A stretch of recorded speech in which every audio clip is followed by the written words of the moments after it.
Hawak ko dito guys ang pambato ng Xiaomi para sa mga budget phones ngayon, which is itong Redmi Note 13. So hawak ko dito guys yung base variant niya, hindi ito yung Pro, hindi ito yung Pro Plus. Ito talaga yung pinakamababang variant ng Redmi Note 13. Unahin na muna natin guys yung presyo niya. So 7,999 pesos para sa 6128 na variant. Pero nabili ko lang yung sa akin ng 6,300 pesos with Shopee voucher. And kung interested kayo, nasa description yung link kung saan ako bumili. So nandito sa box, syempre, yung documentations na hindi nyo naman binabasa. So nandito din guys yung kanyang black na jelly case. So ang maganda dito, dahil hindi siya transparent, hindi siya prone na manilaw. SIM ejector pin, USB Type-C cable, and yung kanyang 33 watts na charging brick. And lastly, syempre, yung mismong phone na Redmi Note 13. Sa pagsilip ko sa kanya, nating unique, very common naman yung gantong itsura ng mga phones na lumalabas ngayon. Pero mapapansin nyo dito yung color niya is gradient na nagto-turn to violet, yellow, or pinkish, ganon.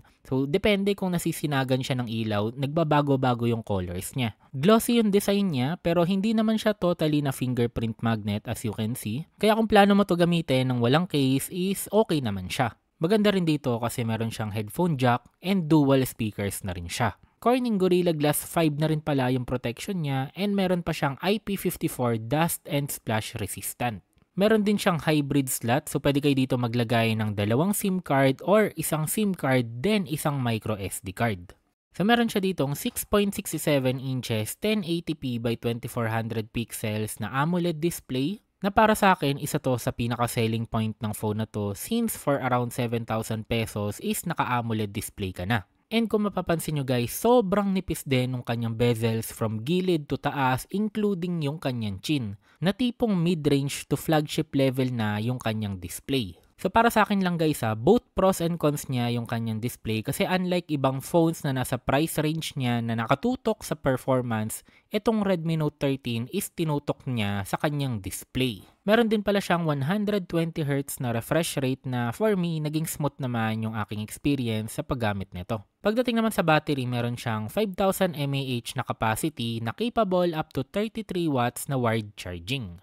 Yun nga lang pagdating sa kanyang performance, yung chipset niya is Snapdragon 685 so don't expect too much. I mean, very capable pa rin naman siya. Yun nga lang kasi karamihan sa atin is tinitingnan na lang kung anong chipset, tinitingnan na lang kung anong Antutu points. Which is I think, sabi ko nga kanina, hindi yun yung priority nitong Redmi Note 13 kundi yung kanyang display. Good thing din na supported niya ang multi-touch unlike dun sa Tecno Spark 20 Pro and dun sa Infinix Hot 40 Pro na ka-price range niya na supported lang up to 5 fingers. Yung hawak ko pala dito is may 6GB na RAM and 128GB na internal storage. And capable din siya maglagay up to 8GB na memory extension. Not na sobrang halaga yon pero yung iba is gusto pa rin yun malaman. And as you can see dito sa kanyang 3D Mark performance, sobrang stable niya. Nagtry pa nga ako ng 1 hour test sa CPU throttling and as you can see, puro green yung nakikita ninyo. So far, walang sign ng overheating at pwede kayo ditong maglaro, mag-gaming ng tuloy-tuloy. And speaking of games, punta na tayo sa game settings na available. Sa Mobile Legends, meron siyang super na frame rate and up to ultra na graphics. Which is para sa akin, very okay naman siya. Yun nga lang hindi siya stable na 60 FPS lalo na pag may clash or pag madaming nangyayari sa screen nyo.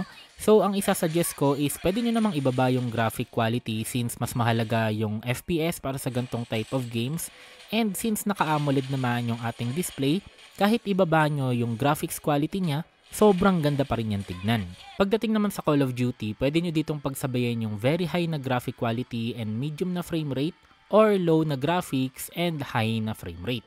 Pero para sa video na to, ang ginamit ko yung low graphics with high frame rate and makikita nyo naman okay yung kanyang performance, nasa around 60 yung ating FPS. And ang gusto ko din dito yung kanyang gyroscope, okay, hindi siya delay. O sa gantong price point, sa tingin ko ang naalala ko lang na hindi delay yung gyroscope is yung Infinix Hot 40 Pro. Yun nga lang hindi siya AMOLED pero mas maganda yung performance niya. And itong Redmi Note 13. Yung ibang nasubukan ko medyo may pagka-delay yung kanyang gyroscope. So yun, at least may choice kayo kung ano ba gusto nyo, yung higher performance pero IPS yung kanyang display or medyo balance lang na performance pero at least naka-AMOLED yung display.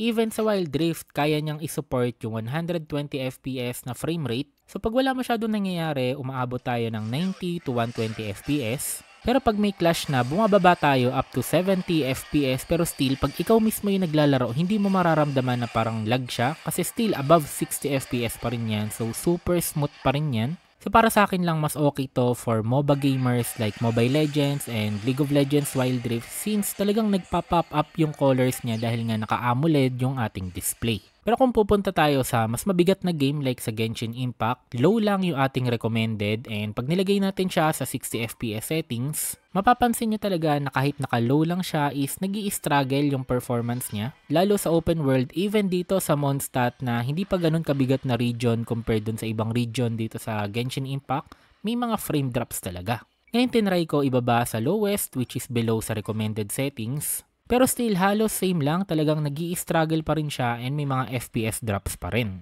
Ngayon hindi naman siya totally na unplayable and kung may tiyaga ka and willing ka naman sa gantong type of performance is okay naman siya. Yun nga lang, mas i-recommend ko na lang na kumuha ka siguro ng Infinix Hot 40 Pro since mas better yung performance nun sa Genshin compared dito. Pero kung hindi lang naman ito yung nilalaro mo and gusto mo ng mas better, mas magandang display, isa to sa maisasuggest ko, yung Redmi Note 13. And lastly, pag-usapan natin yung kanyang camera. So para sa akin lang even may magandang lighting, mapapansin nyo, medyo may pagka-grainy yung image quality na nakukuha natin dito sa Redmi Note 13.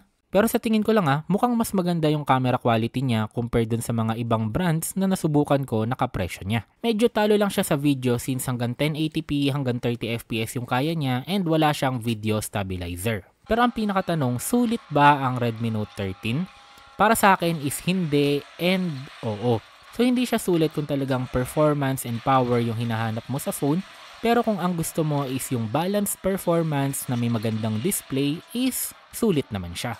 Pero take note guys yung pinag-uusapan natin nasa 7,000 price point na yung performance nito parang ito na may pagka mid-range last year. So grabe, 'di ba? So yun lang guys, kung nagustuhan niyo yung video natin, don't forget to like, comment, and subscribe. Ingat kayo palagi at maraming salamat.